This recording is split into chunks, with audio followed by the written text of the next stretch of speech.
So for this question, it's easier for us to draw a table. Obviously, when you draw your table, make sure you use a ruler. So make sure that you have room on your table for all the x values that we picked. So we picked 1 to 5, so 1, 2, 3, 4, and 5. We also need to know the y-intercept, and this is what we'll be working out.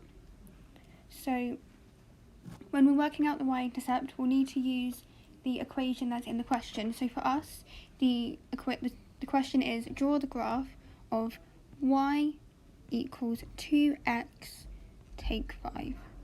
And all this really is just how you would then work out the y-intercept. So for example, if we take 1, and I'll just change the colour.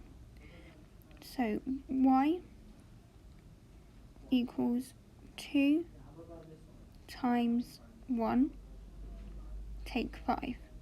And this can also be written as y equals 2 take 5. And if you work that out, you will get -3. So that is your value when x equals 1, -3.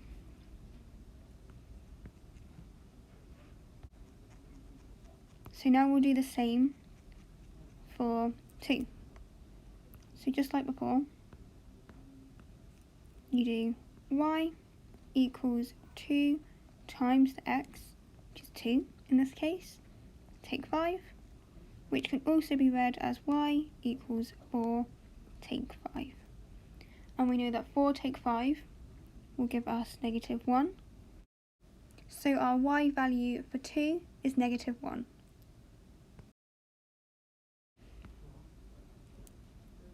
So if we just try that again, for 3,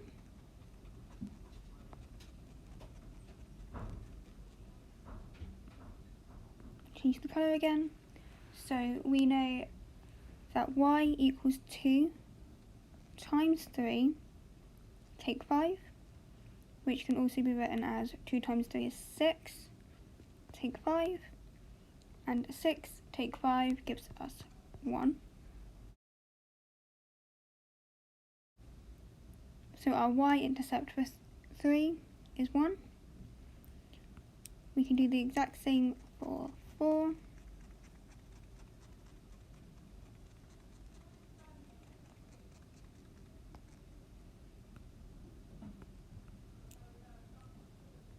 So y equals 2 times 4 take 5. 4 times 2 gives us 8 take 5, which gives us 3.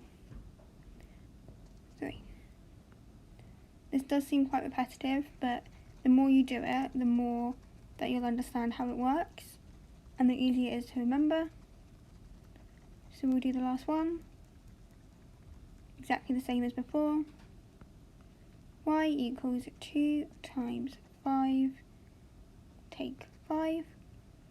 2 times 5 gives us 10, take 5 gives us 5, and we have completed the y-intercept.